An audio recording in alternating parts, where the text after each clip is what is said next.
मी प्रशांत मराठे Simon seeds company प्रतिनिधी आज दादांच्या शेतात आलोय. दादा आपला परिचय सांगा. नमस्कार, मी नानासाहेब बाजीराव चव्हाण, माजी सैनिक तथा ग्रामपंचायत सदस्य चिकलठाण, तालुका कन्नड, जिल्हा छत्रपती संभाजीनगर. ही व्हरायटी कोणती लावली दादा तुम्ही? मी BH1 भुजंग. BH1 भुजंग ही व्हरायटी लावलेली आहे. ही व्हरायटी तुम्हाला कशी वाटली? व्हरायटी मी पारंपरिक हीच व्हरायटी लागली तुम्ही मागील 4 वर्षापासून. मला याचे चांगले रिझल्ट आहे. त्याच्यामुळे अपेक्षित उत्पन्न मला भेटतं, त्यानुसार मी हीच व्हरायटी लावतो. सेटिंग साईज वगैरे काय वाटते तुम्हाला? सेटिंग साईज एकदम उत्तम आहे. मालामध्ये चकाकी, जो कलर येतो, जो अपेक्षित असतो, जो व्यापाऱ्याला कलर, तो कलर असल्यामुळे बाजार चांगला भेटते.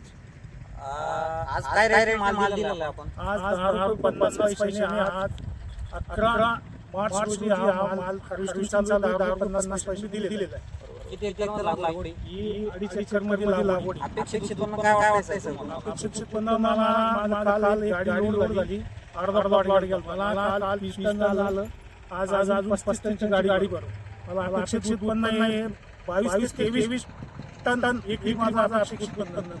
आता आपण फडफड काढलेलं आहे. हे कटिंग वगैरे कशी वाटते तुम्हाला? कटिंग खायला कसं आहे? कटिंग एकदम चांगली आहे, खायला चांगली. व्यापारी रिस्पॉन्स कसं आहे? व्यापाऱ्याचा रिस्पॉन्स आहे. कारण काय असतं, जे मोठं असतं आणि ज्याची साईज असते आणि चकाकी असते, ज्याचा कलर असतो, त्याला जे व्यापारी त्याला चांगले बाजार देतात. धन्यवाद.